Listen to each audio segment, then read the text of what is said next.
Okay, welcome to week one, live lecture 2. Hopefully you can hear me. I'm going to get started here. I apologize if you can hear my puppy in the background. I tried to silence him as much as I can, but he's not used to being in the crate, and it's just part of the process, puppy training. Okay, well, I hope a lot of you guys are doing pretty well at getting your assignment 1 started. If you missed the live lecture on Monday, listen to the recording for some important information in regards to that. I went over a lot of review things too, so check that out. And it looks like a lot of you guys are already started really early on the discussions, so keep the good work with that. Don't get started too late on that, because the sooner that you do, the more you'll get out of the discussions, especially when you're responding to your peer posts. All right, so as we get started, I thought this slide was pretty appropriate for, kind of what we're learning in this class. This is an older ad, juicy fruit. There's a much juicier chew, kind of a fun play on words there. We're going to be talking about a couple things today in class. Just a review on Monday, what we went over, just a general overview of week 4 work, what we will be doing and working on from week 1 to 4. This is important to kind of look ahead, because you guys will be building upon a campaign project in this class every week. So kind of knowing what to look forward to at the end as you go through this process is important, so that you can set things up appropriately. We also defined advertising and showed examples. Excuse me. We examined the 4 different advertising approaches. And we also showed examples. We didn't complete exercise, but just showed examples. We also discussed 3 different advertising agencies: full service, dependent, interactive. Talked about the purpose of advertising, and did an overview of assignment 1.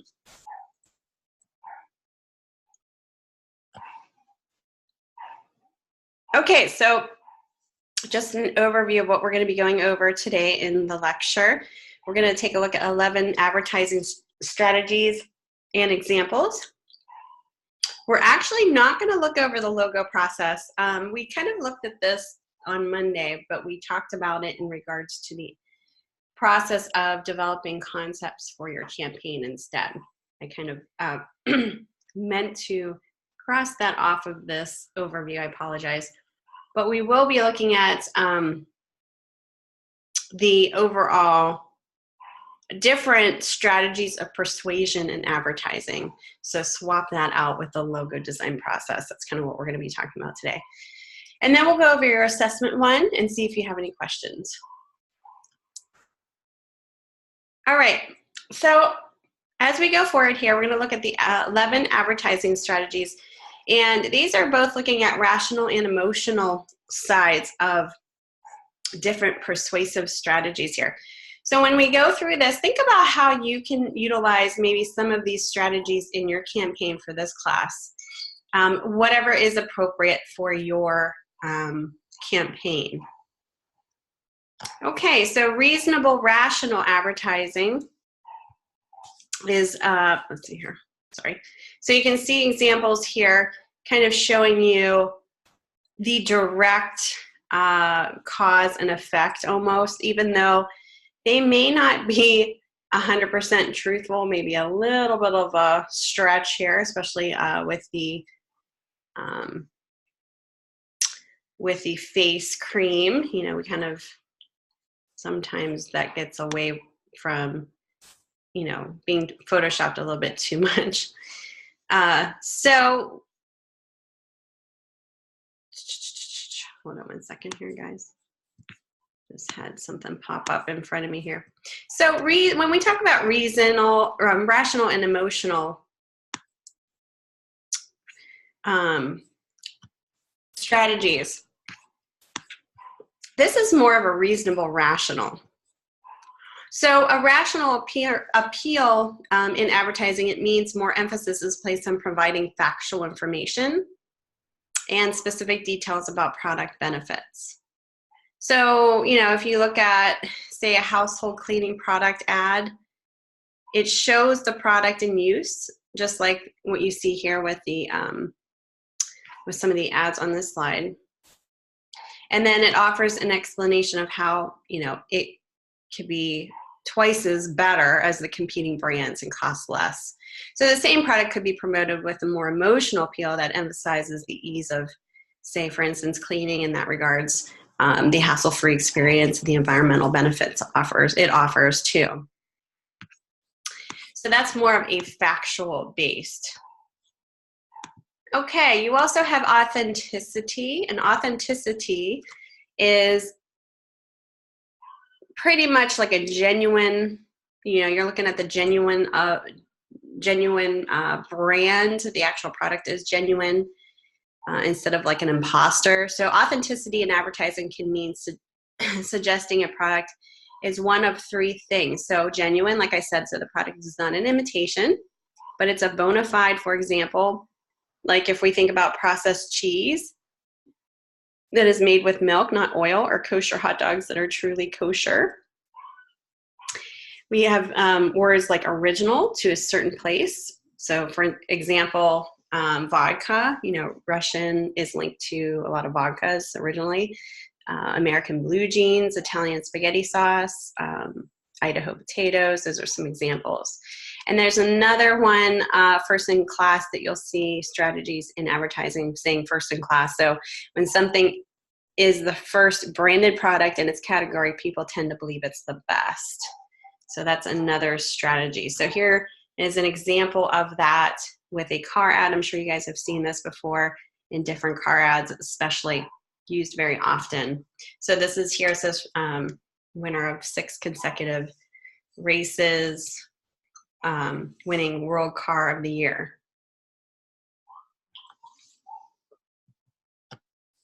You can also show this in testimonials. You know, people who are kind of talking about their experience with that service or brand. This is an example of California Closets ad where the person, an actual person who is the target audience buying into their product and brand, says everything was just perfect and exactly what we wanted. We're already getting another room done, and actually has their name. So people look into that and say, yeah, you know, other people have had good experiences. This is why I want to try this. Here's another example of a billboard. And it says Australia's first volume produced electric car is on sale now. Here's another example, like I said, about Russia being linked to a vodka brand. And it says here NR1. And then we also have comparison. We talked about this a little bit, comparison strategy. So comparison is comparing your, you know, it could be mean-spirited and often uninteresting, but it could be kind of fun, just like shown in this ad here. But any way that you look at it, really, taste is a personal thing. It's more subjective. So you can ask yourself why you prefer one flavor to another. You know, for example, comparing food or beverages based on taste is really not a strong premise. But on the other hand, comparing a product or service to something different from it, a feeling, a sensation, another type of experience, can be a strong premises. It has the potential to be extremely effective and memorable. So we really associate the product with the desirable experience. Here's another example of a Apple ad, just showing the two different comparisons of target audiences on the top. And then at the bottom, showing a comparison, not just with the pizza, you know, obviously they look pretty similar, but the price difference here. Delivery versus DiGiorno. You also have eccentric points of view advertising.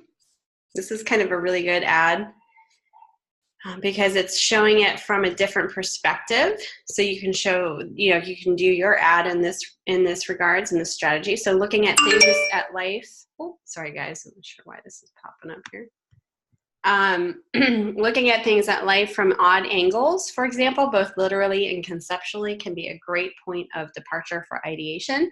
So for example, look at things from a different perspective. If you kind of show looking at it from an angle from below or above, inside, weird angles, a bug's eye view, giraffe's perspective, like think about those things as far as this perspective goes. What if you were looking through things like water or fog or frosted or tinted glass or smoke? Look at things if you had a partial view or were looking from behind a ceiling fan, have multiple simultaneous vantage points. And then, you can always look at things as if they were a fly with compound eyes. What would it look like? An alien from another planet, a child's point of view, maybe a 1,000-year-old person. So there's some eccentric points of view that may definitely be very effective in advertising. This one is showing a point of view of you on the Harley, having that moment where you're on the road and free.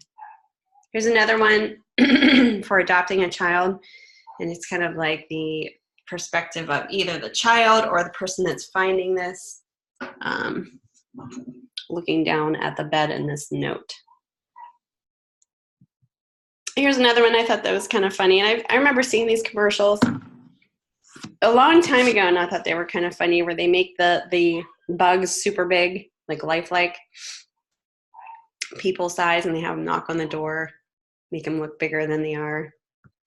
Here's another ad, in the very low perspective on the floor, getting to eye level. That maybe is very interesting and different than what you normally see. So that's eccentric. Then there's exaggeration advertising strategies. So making an overstatement or enlarging the truth beyond bounds can express just how terrific, tasty, fast, creamy, rich, low-calorie, easy to use, or edgy a product is. So overemphasizing a product's quality drives home a selling point quickly. This point of departure can be used in so many different ways that it's almost inexhaustible. So here's an example of Palm advertising. They're kind of showing you visually, kind of a link between the visual and the headline, cheat death, life sport, very graphic exaggeration, telling you that, these things will help you live. Here's another one I thought that was cute, 3M lint roller. If you've ever had a cat or a dog that sheds, you can definitely relate to this. Picking up the whole cat. That's how, and they're saying that's how strong their sticky tape is. There's also just the facts, ma'am advertising. So, shocking, interesting, or little known facts can be the basis of an idea too for an advertisement strategy. This is where good research can be very helpful. So using facts is informative. Of course, facts can be presented and interpreted in a variety of ways. But in this ad here, just giving you the facts, I thought this visual was kind of neat, where it's almost like a test tube, and then they're kind of looking at the ingredients within there. And then the ingredients are written, but then also kind of explained below in a description of what those chemicals can be found in. And it talks about when you smoke, you inhale over 4,000 chemicals. Here's some other facts.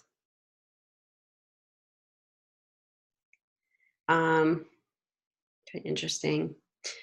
And this one for DUI. And it says the one photo you don't want to be tagged in. And it has facts on the tag, on the tow tag there, of how many deaths in Louisiana due to drunk driving, 2010. So it's very graphic, very to the point, and factual. There's also life experience advertising, and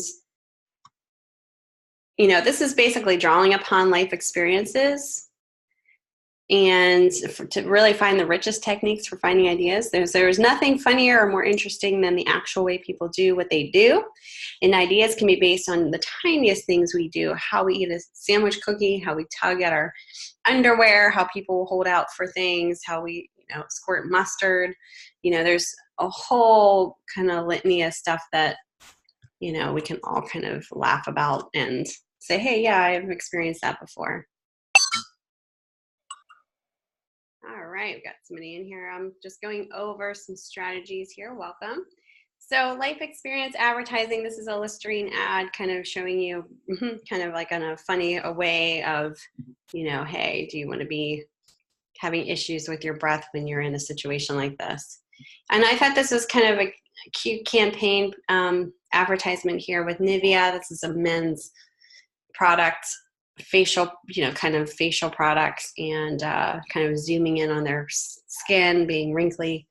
And it says, because life makes wrinkles, and you have this girl kind of hanging on, kids can make you wrinkly and stressed.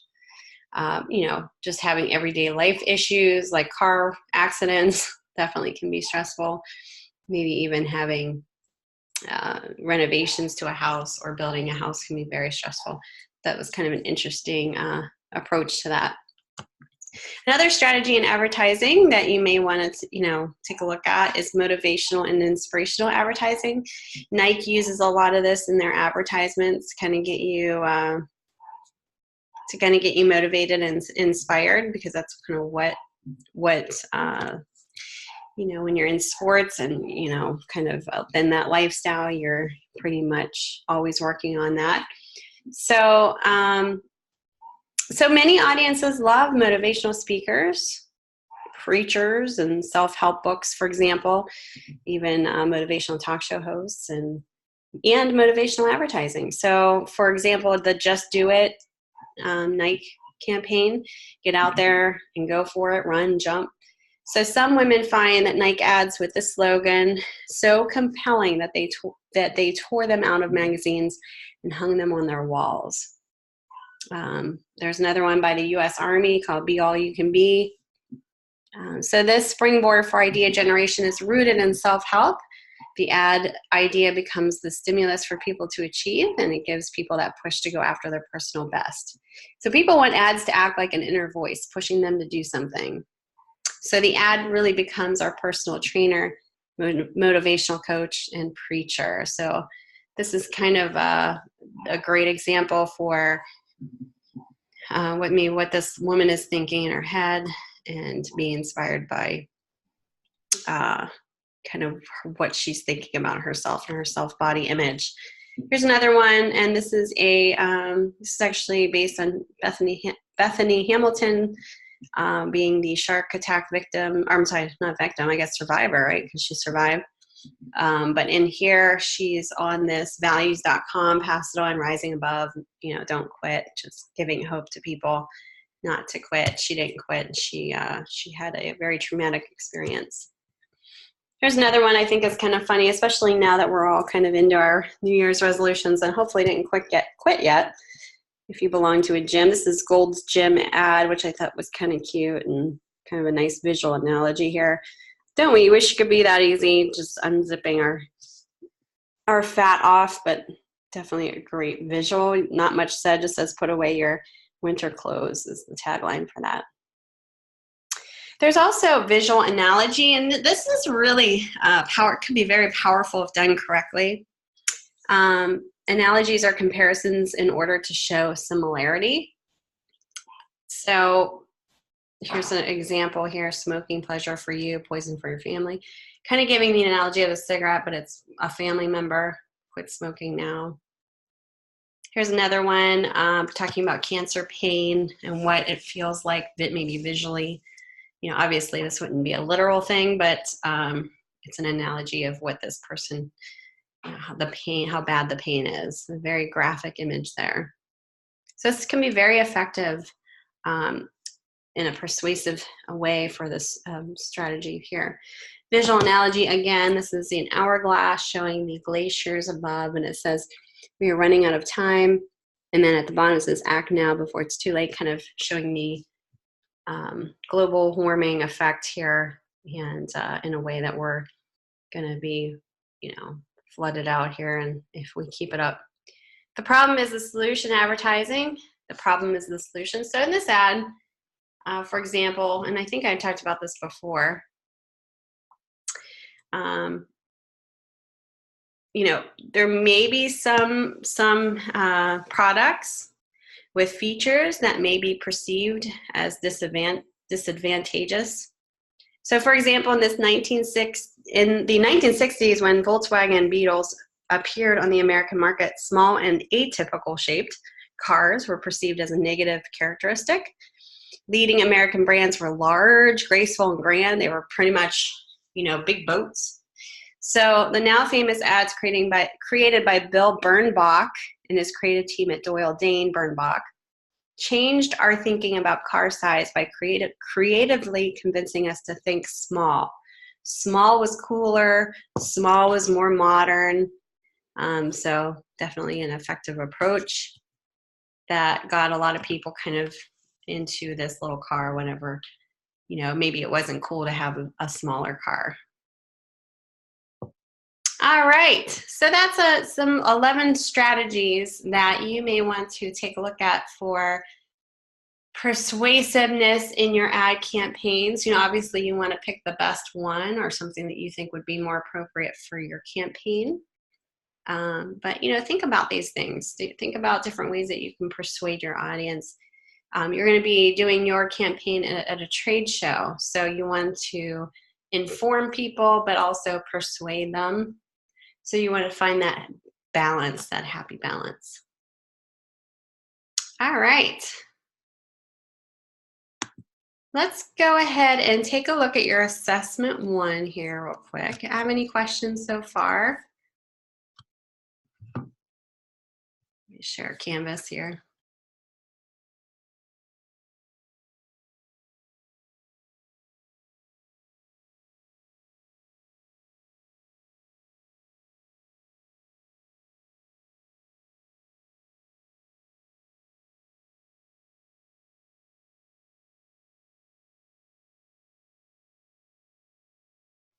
Okay. I'm guessing if you're not saying anything, you don't have any questions, so we'll just move forward here. All right, we're going to define a target audience in assessment 1. This is really important because the more that you can hone in on a specific demographics, a specific target audience, the more effective your strategy and the way that you talk to your audience will be, because you'll understand who that audience is that you're talking to and speaking to, so that you can know the lingo or how to, kind of the approach to take for your strategy because of this target audience. Obviously, if we don't know who we're selling to, we could be going down the wrong path.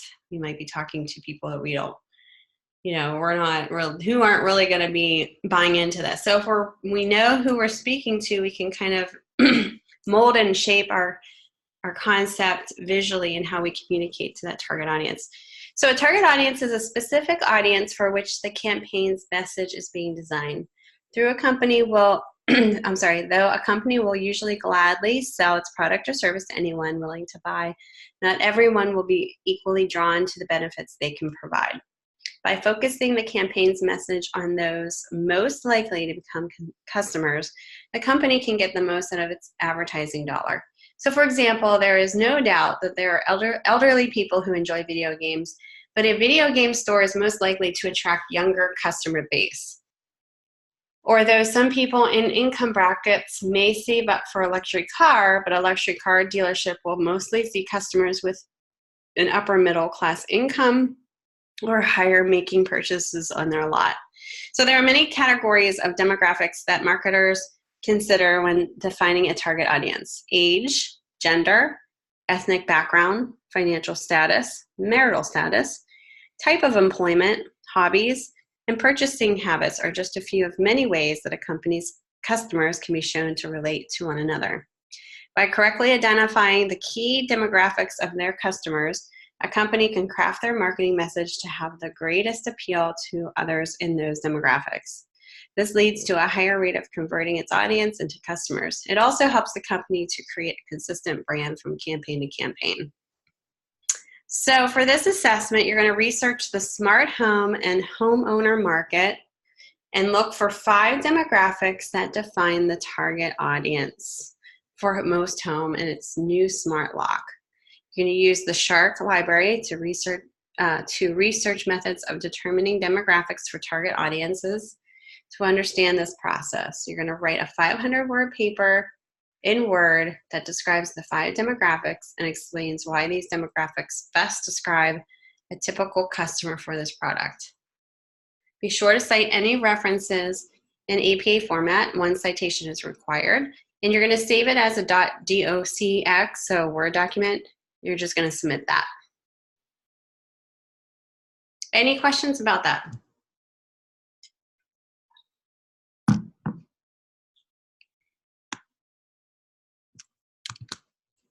So you can go ahead and click into the Shark Library resources. I'm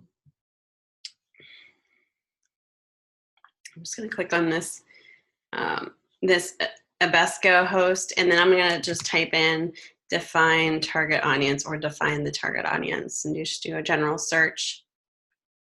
And you can kind of scroll through here. Some of these are integrated.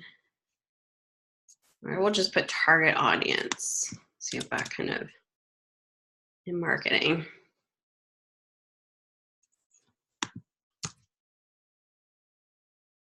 Or in advertising.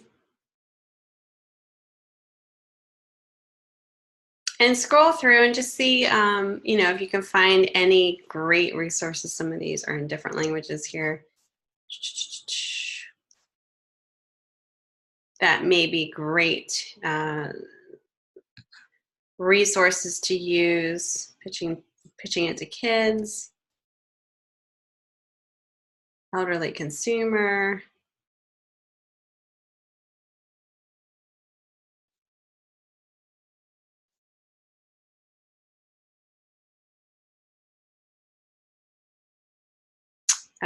Let's see here. It's like, let me go back. Let me go back to see if I can find something else in here. Target audience. Got ProQuest.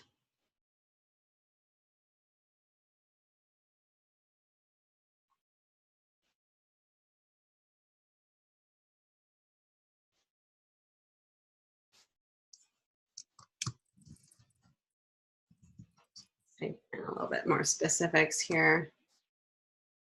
Here we go. First link here. Let's take a look at this.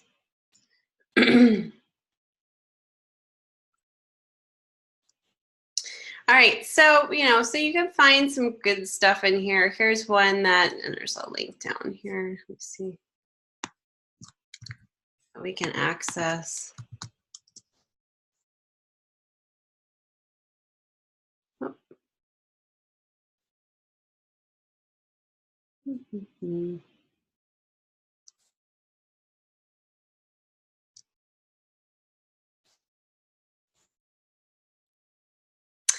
So you can go through here and take a look at, you know, you just do a basic search. Oh, I just lost that. Sorry, guys.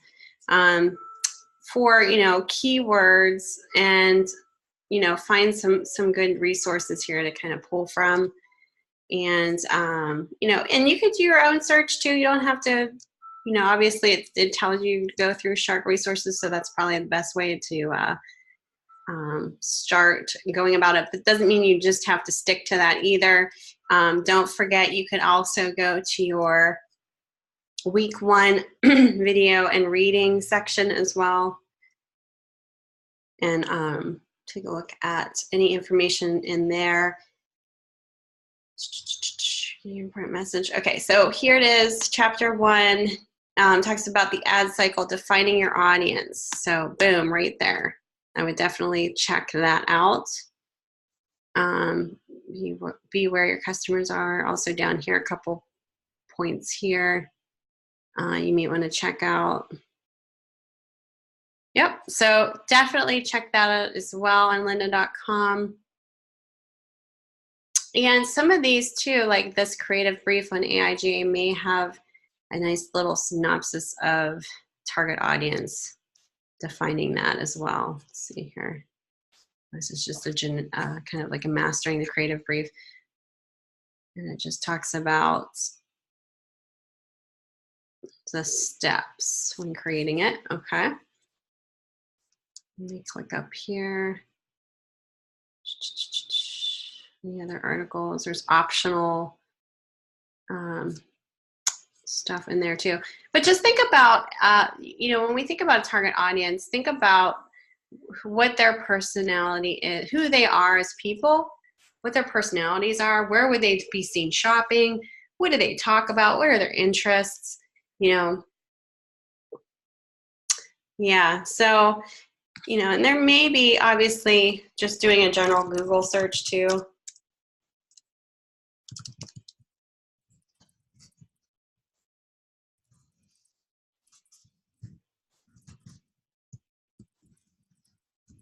Oops, I spelled that wrong. So, there might be also some just Google searching here that you could do. I do want to show you an example as well that I created. So here in this, how to determine a target audience in marketing, kind of gives you some, let's see here, 6 steps. Review the product and its services. Hold on one second, let me close this out here.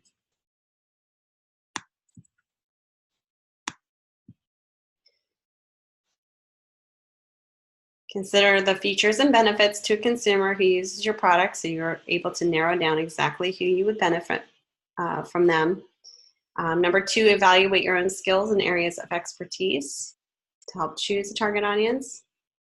So for example, a caterer with experience in large corporate events may choose to target that section of the market.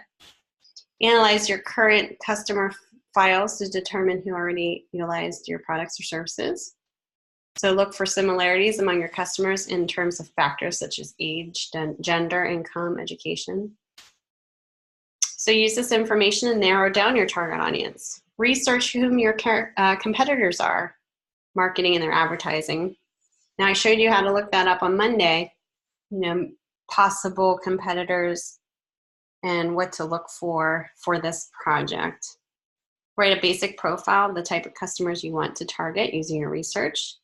Determine the lifestyle, values, backgrounds, occupations, age, and location of your ideal customers. And then evaluate your target audience periodically. Determine if your products or services are still best focused on that type of people. So you can kind of evolve from there. I did a project that I wanted to show you. It was called Portfolio SWOT Analysis Project, and I just made like a process book for it.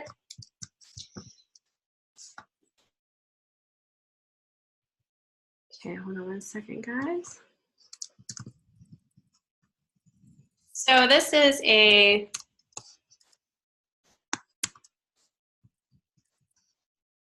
a great example to show you because it shows the strengths, weaknesses, opportunities, and threats. So that's what SWOT means, right? Strengths, weaknesses, opportunities, and threats is what SWOT analysis means. So here I am with this project. I did several projects in this SWOT analysis for my graduate studies, and this is the one that you see on here with all the candles. I took this picture. I did a homeless event, an event to raise awareness and money for the homeless in Tampa. So I did the whole campaign, the whole event itself.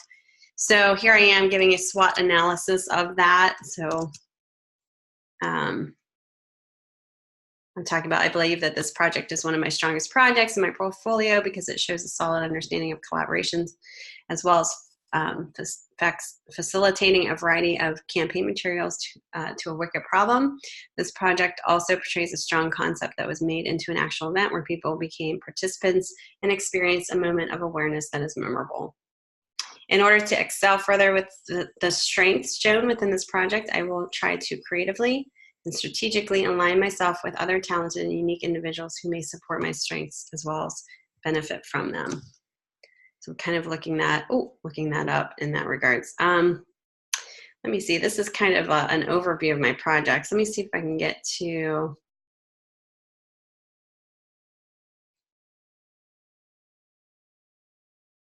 okay. This is basically, I probably can give you a better example. This is basically a SWOT analysis of all of my projects. Let me see if I can find a better example here. That would be maybe just for one project.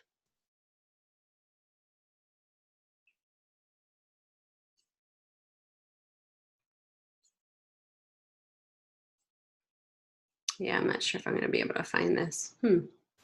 I pulled the wrong one. I actually have, let me see here. Process book.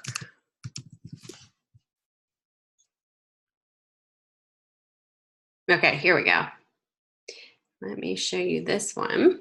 This is a process book that I did for, it was an actual client that I worked for, but it was also through my graduate studies.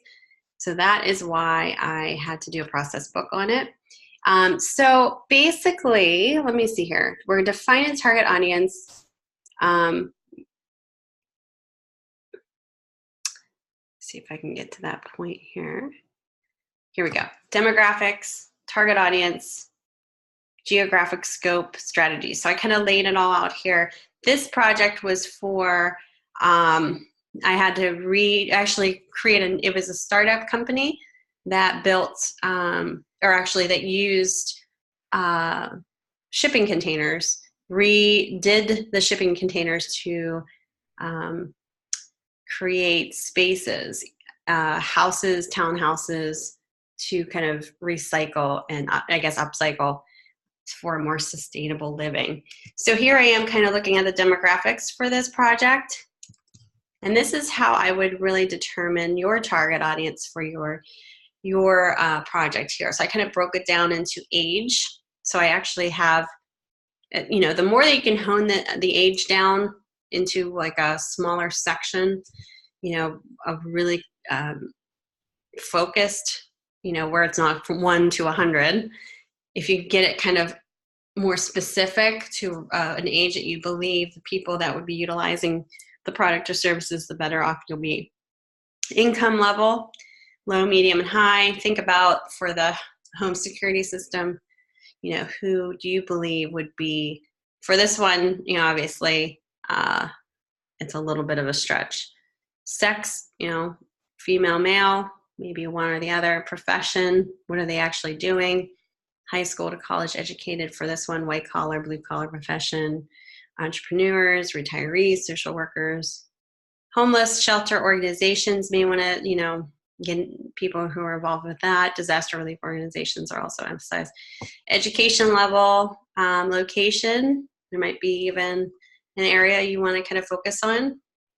Race, marital status. I have here studio size, but that's not really relevant to what you guys are doing. So the target audience I kind of described here a little bit more further details. And I said target marketing audience would be geared towards low, medium income level families, newlyweds starting their life in a slow economy, as well as individuals trying to get back on their feet after losing their homes due to bankruptcy and foreclosure between the ages of 22 and 55. Mainly Caucasian and diverse areas of professions, including professional and skilled trades, builders, future investors, entrepreneurs, contractors, and manufacturers are also included. Obviously this is for a different company, but you can definitely be very specific when you break it down. I even put a geographical scope on this because this is focusing more in Cleveland, Ohio, but it says it's not exclusive to other surrounding cities that may fall under the same problem in regards to being a homeowner and a decline in their quality of living. Strategy, kind of what the strategy is for, coming up with the pros and cons of, you know, what we're trying to do, and figuring out the solution for, you know, the overall plan of how we're going to market this. So here I am kind of looking at competitors, and this is what you should do too. Kind of look at who the competitors are, how they're aligning themselves. I just kind of picked out some of their information here with website information. So you might want to take a look at that. You don't have to, if you want to list that in your, you know, obviously you can list that in your paper, what you kind of discovered. But you can also take a look at overall opportunities that your company has. You know, what are the opportunities? What, you know, what are the opportunities there to be able to be different and have, you know, more of a niche in the market with your competitors. There's also threats. You know, maybe there's a ton of lock apps out there, so you might want to say oversaturated market, like I did here. For instance, budget constraints are one here, building codes, not differentiated enough to stand out, not having a model type or prototype. So some threats. And then weaknesses of your brands and things that, you know, maybe a weakness that you may want to kind of take a look at. And then what are your strengths? You know, there, again, you might have a niche that somebody else doesn't have, or something special that makes you different. So that's kind of looking at that a little bit. How are you going to differentiate yourself from your competitor? And this is kind of the point that I was saying, you know, how I was going to do that. But all your research will definitely come into play whenever you start deciding all of that. All right, so target audience, just try to hone in on that a little bit so you have a specific age range and all of the things that I just showed you. You might want to, and I'm going to try and find some resources for you. I'll post to announcements to hone in on this a little bit more, maybe something that you can fill out to kind of assist you in this. Any questions at all on this assessment, what to do?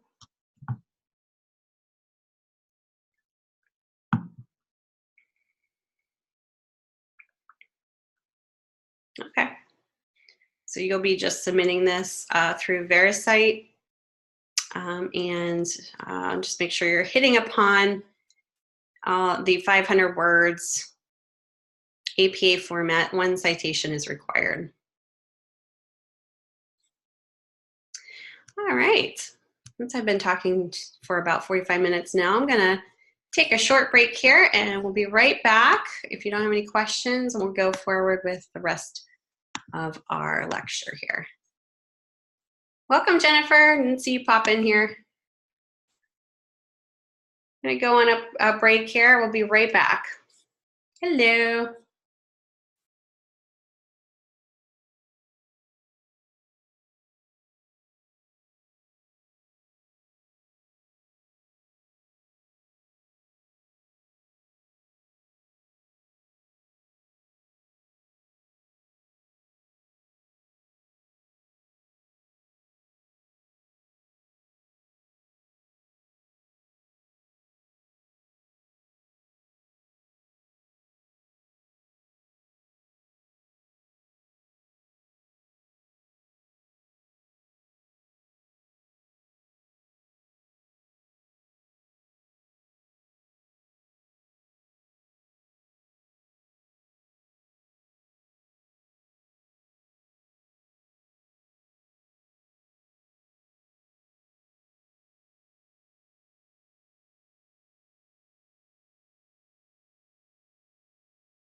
Okay, can you guys hear me?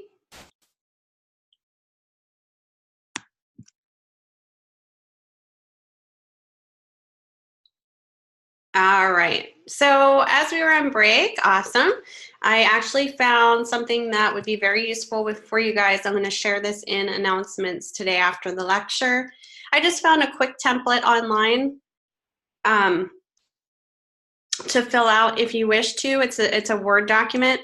So it just kind of takes you through some of the questions that you might want to answer.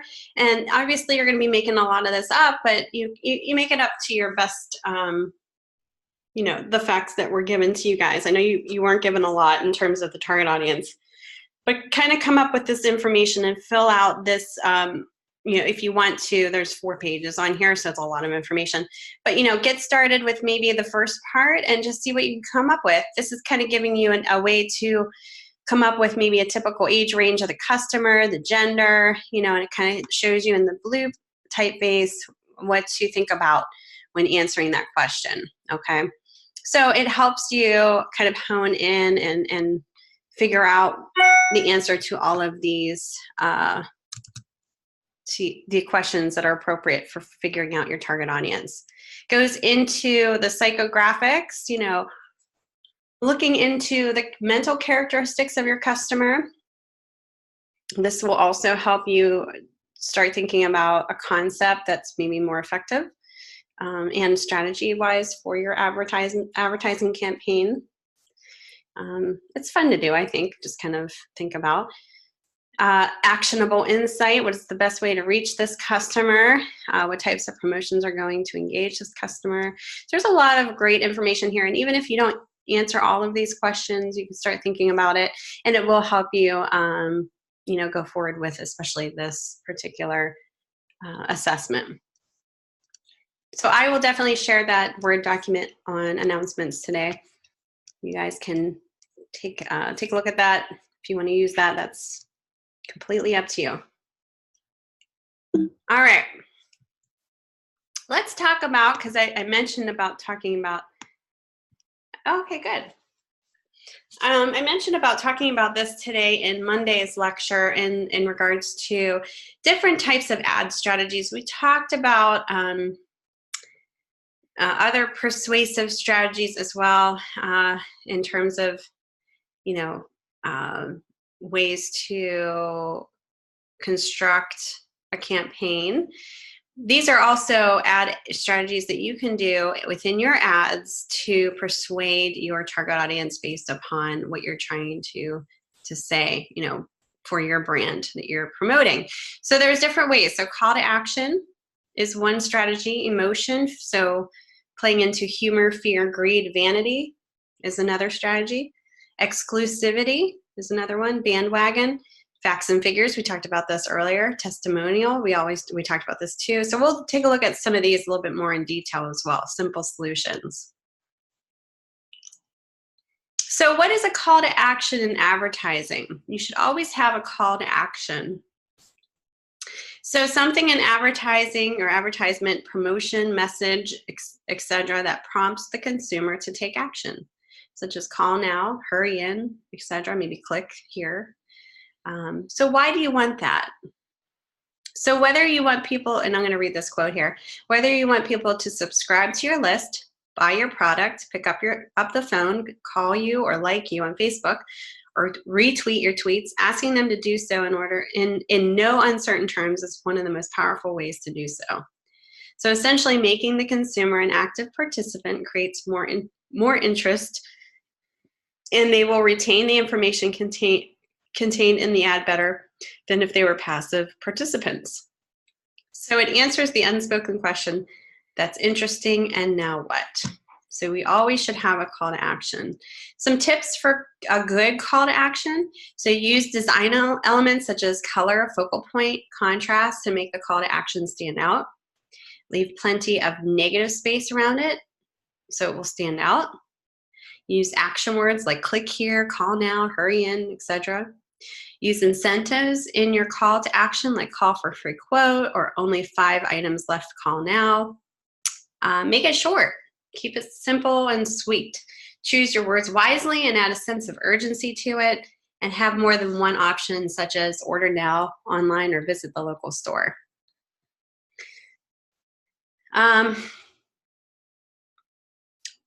Welcome, Carla.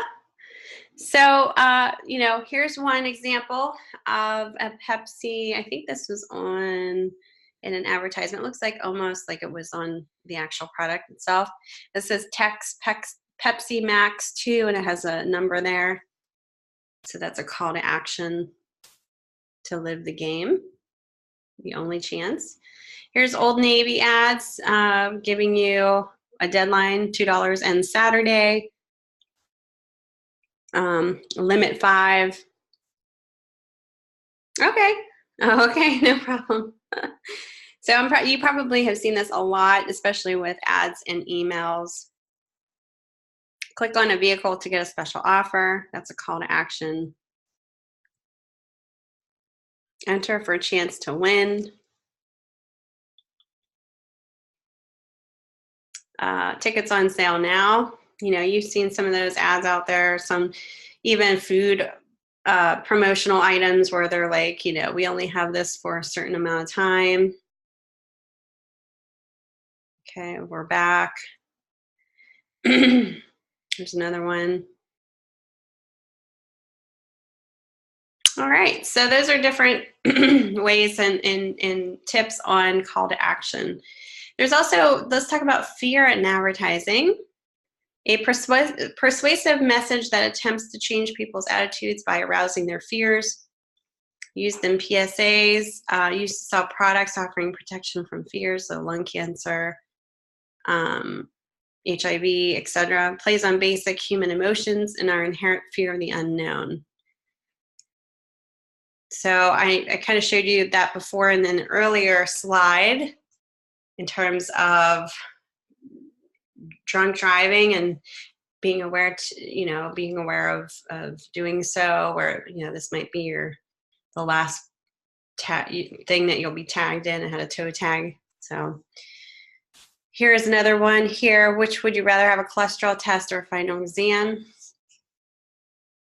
Kind of tapping into your emotional side. This is another one showing an actual survivor of a drunken driver. Don't drink and drive. Very sad. You can see the before and after picture here. Not everyone who gets hit by a drunk driver dies. So kind of raising awareness and the shock factor there. There's also greed in advertising, right? The greed part of it, strategy. So using the basic human desires, cravings, and needs to sell products or services. Makes more money, have more fun, be more popular. So it kind of hones in on that and tries to make you feel like, oh yeah, I want to do that. I want to live that life. I need that to be happy. Here's one example here. Want to live large, want to live the dream, needs style, luxury, panache, elegance, distinction to be made. Playing upon, you know, that this is what I want to. This will be my lifestyle. This will be the house that I own if I have this car. I want to be known as the person that, you know, has this type of lifestyle. BMW ads here.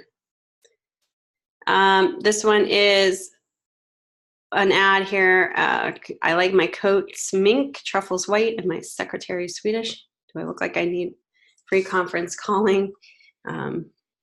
So it's up for powwow now. This is a UK company here for business people with more sense than money. So it's kind of, I'm not sure exactly what this is for. I guess maybe a financial firm. But it plays upon the want and need of that lifestyle. Vanity in advertising is also another strategy. So appealing to vanity, pride, or self-esteem of the consumer in order to get them to do something, buy something, or give something up. Used often in elite high-end products. All right, here is Lancome showing, you know, obviously you have two famous people in these ads, and they're kind of playing upon that as being their selling point. Julia Roberts, and who is the one on the right? Help me out here. This is a singer, right? can't remember her name. I was going to say Lady Gaga. I don't think that's her. It's the other lady. I can't, it's escaping my memory here, but that's for Mac ad. So, you know, you want to be beautiful just like them. There's a Nike ad here. So it's all upon vanity. You know, here's the Dos Equis guy who is now retired. He's the most interesting man in the world here. Stay thirsty, my friends. Very distinguished. There's also exclusivity in advertising, which plays a part in a strategy that can be effective. Similar to greed and vanity, exclusivity plays on the human, emotions and promises consumers are one-of-a-kind products or services. They also use mainly on high-end products or sales products. Like, for instance, only 3,000 were made, only 20 left, for example. Here's an exclusive offer here on this ad. First 50 customers who purchases, gets a whatever. So kind of a little offer there. Online exclusive 3 days only. Get more, save more. Online offer, and then the offer ends June 6th. So it's kind of like giving you that deadline. Almost sold out. You know, this kind of gets you to. It's so funny because I get so many of these different ads and emails, and it's just like the same thing over and over again. Don't miss this. Don't miss this. Few units left. Don't miss out. Only 12 hours left. So, you know, that does definitely, it is effective. So that's why it's used as one of the strategies. Here's one here. Christmas in July, members only, valid through a certain time frame. Save, save, save.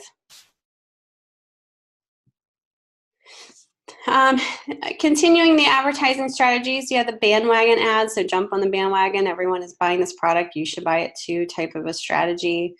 You also have the avant-garde ads. So think exclusivity, newest, coolest product to be the first to get it. You know, Apple has been known, especially when their products launch for the first time, they make it a big event to the point where they have lines and people are just going crazy. And it's all about how that is put out there. Testimonials, we talked about that. Celebrity endorsements, using celebrities or regular people to endorse the product.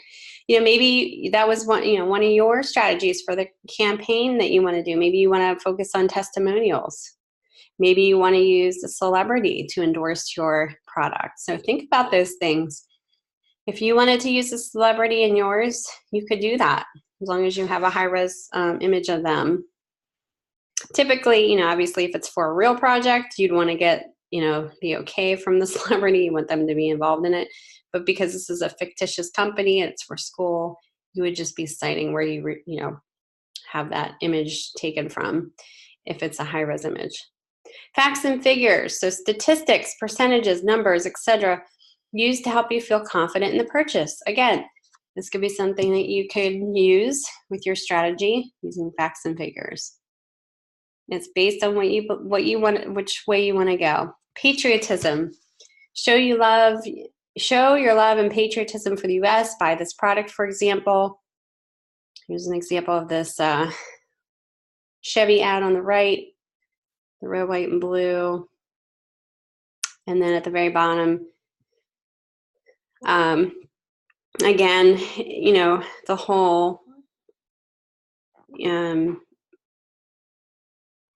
wanting to be a part of something, wanting to be popular, famous, on the red carpet, buy products from Target, for example. Yeah, buy local too. Yeah. Is it wise to combine strategies? If it works for it, yeah, you can definitely combine them.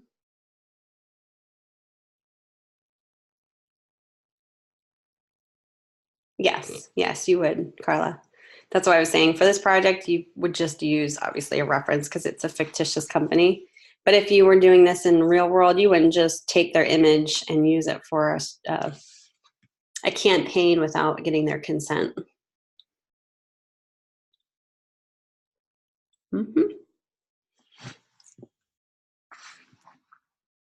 There's also simple solutions and advertising strategies offering a quick fix, simple solution, easy, no work, fuss, no fuss. So that could definitely be helpful in certain concepts, certain brands out there. Ordinary people too buy this product because it's good for everyone, a good value used by ordinary people just like you. Swiffer does that well with their ads showing the normal, typical family or housewife, cleaning with their products.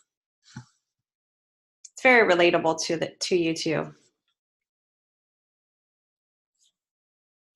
All right, any questions about that? So thinking about those strategies, we're going to get into that more next week because you guys are going to be diving into, you guys will be diving into next week. So we're going to be doing more of a research for this week. You're going to be defining a target audience. I would probably do that first and then do your assignment. That's just kind of how I would do it. But the assignment is your creative brief and content strategy.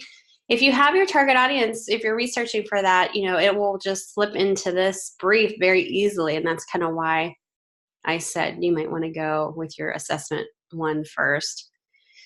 And then week 2, we're going to get right into your billboard design. So you may want to be thinking about this ahead of time, making sketches, like I said before. You may want to read through this really quickly just to get a good synopsis of what we're going to be doing so that you can start thinking ahead. It's always good to think ahead. And then the assessment too, from after you design the billboard, we're going to be converting that to a web banner ad. So you might also want to look ahead for that as well. So I think it's really good that we're starting out with a billboard for one of your pieces, because sometimes we get so into writing, having too many elements in your advertisement. You want to keep it simple. We'll be discussing this in week 2. You want to keep it simple for a billboard. You want to have a really good strategy for that, because you can't write all the information on a billboard, right? Because you need to get it as soon as possible, within seconds.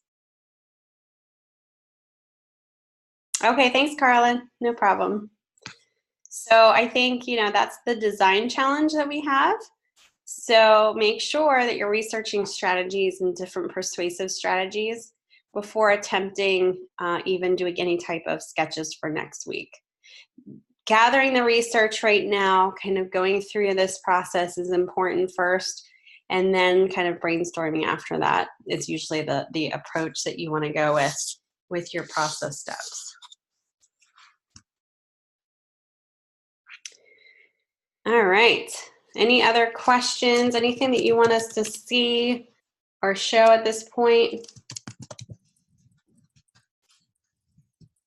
I'm kind of at the end. So I thought this was going to take longer than it actually did.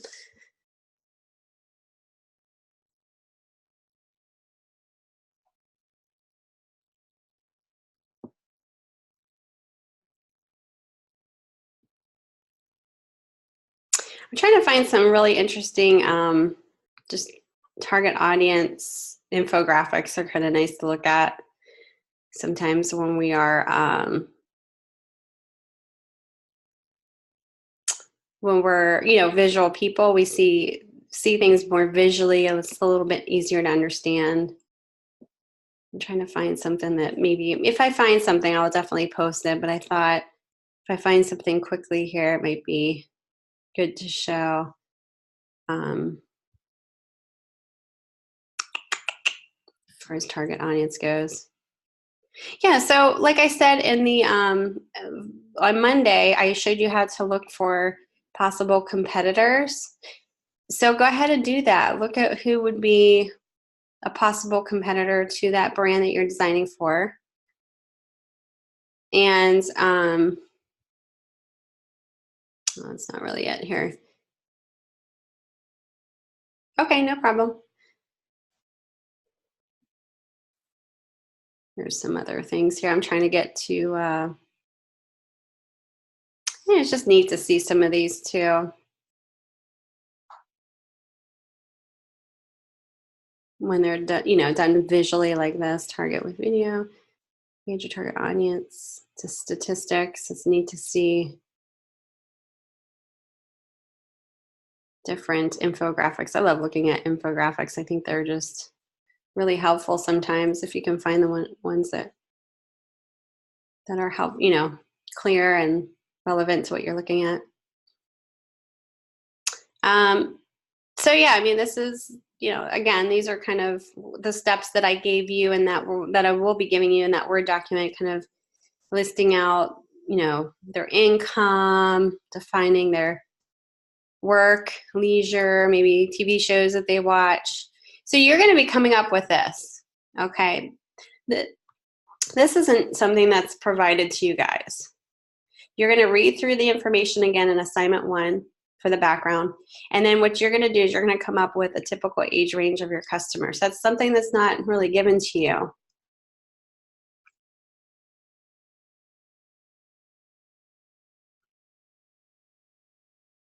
Okay. I was just wanting to watch them offline. Okay. Let's see. I'm trying to think how do other instructors do it, Carla? Have they done that before? Because I haven't. I've only saved out my slides, not necessarily the actual video. How do you watch them otherwise if they're not online? Do you just watch them as like a QuickTime movie or MP4?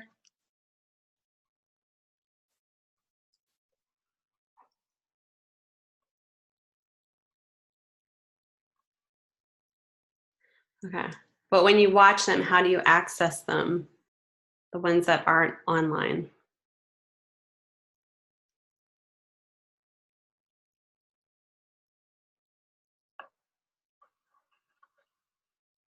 Okay.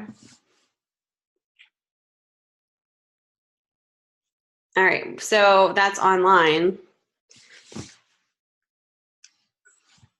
Okay. So have you had any instructor give you access to a video that you don't need to be online for to watch?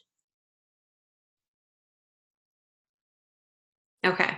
So I'm thinking it will definitely have to be like a MP4 file, but then I don't know if even the library has the player for that either. So that would be something I would have to ask somebody for to see if I can do, because I'm not quite sure. Whenever I process the videos, it just, I can send you the MP4. I'll send you an MP4 and then you let me know if you can view it, like without being online. Okay. You're welcome. We'll see if that works. I don't know how big the file will be, so I might have to, if I can't send it through email, I might have to just send a link from a Dropbox or a Google Drive, because it might be a big file. We'll test that out. Okay. Yeah, so I've never done that before. I've saved the slides out, but that's completely different. It's just save it as a PDF.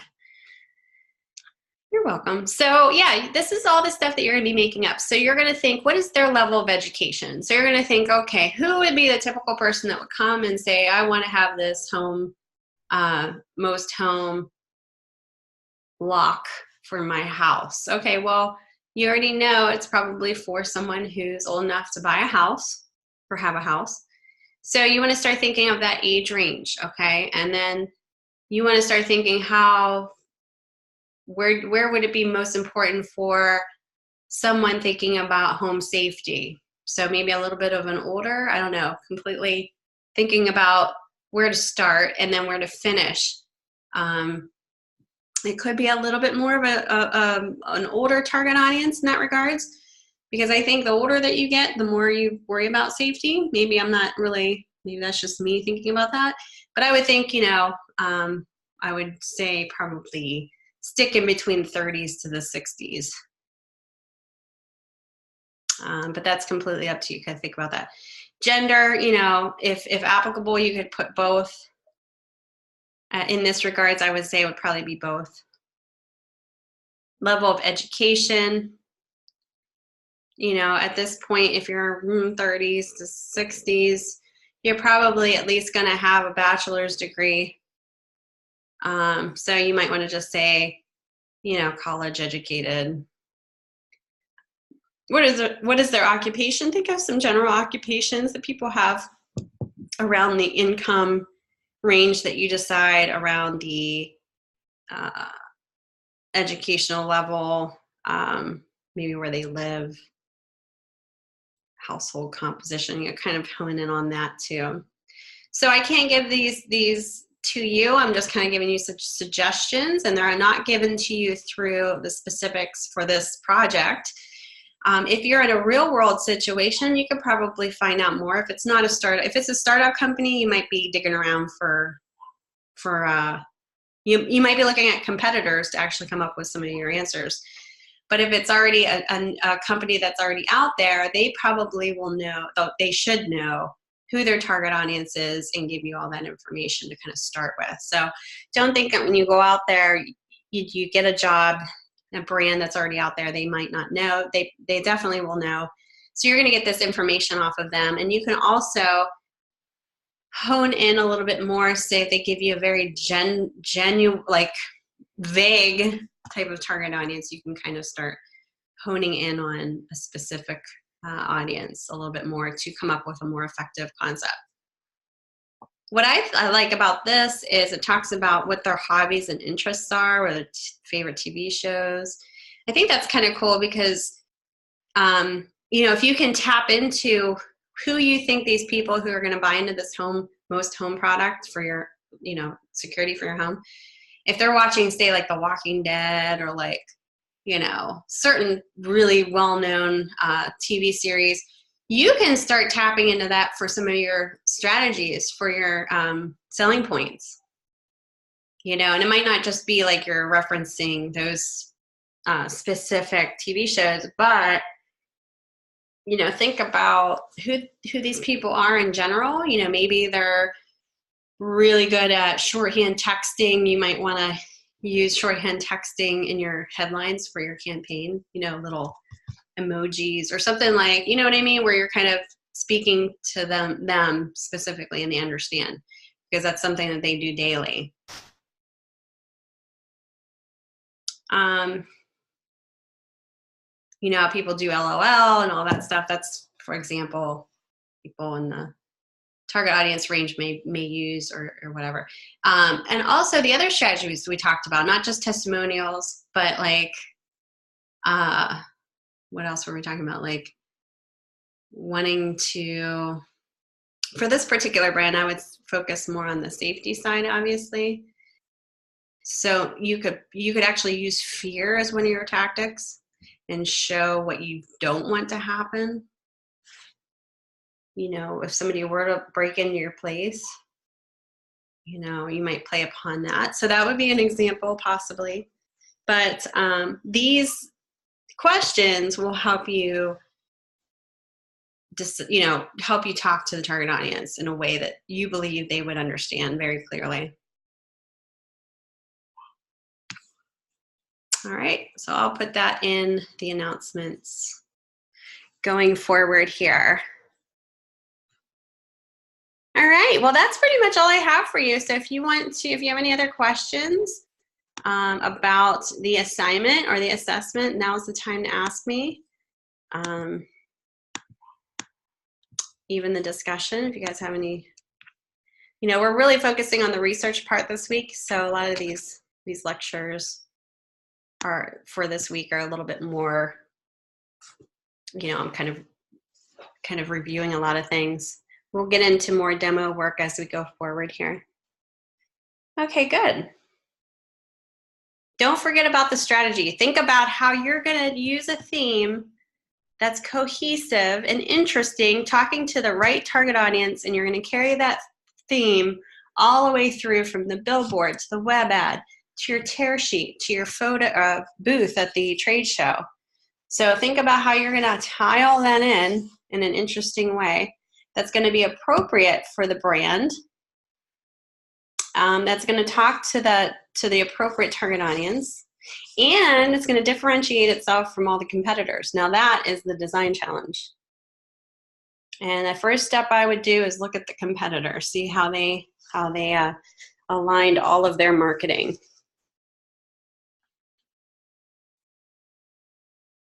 All right.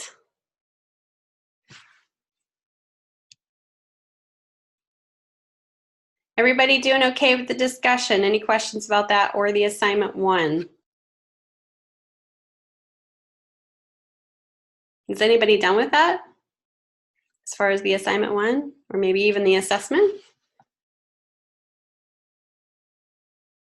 Okay. Yeah, some of you guys have a, your own schedule, which is perfectly fine.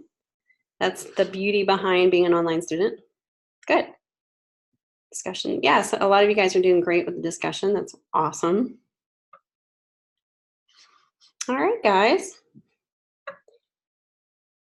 So we will be kind of wrapping up this week with just all of your research. And then next week, we're going to get into more of the brainstorming, coming up with some, billboards and web banner ads. So exciting stuff to think about. If you have any questions, let me know, and you're free to go if you want to. I'll be kind of hanging out here if you have any questions.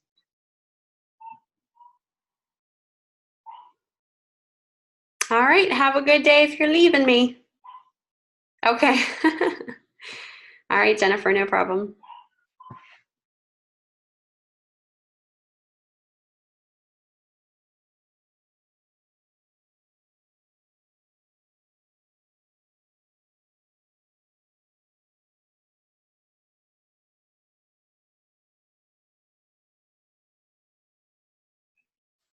Can you hear me, Jennifer?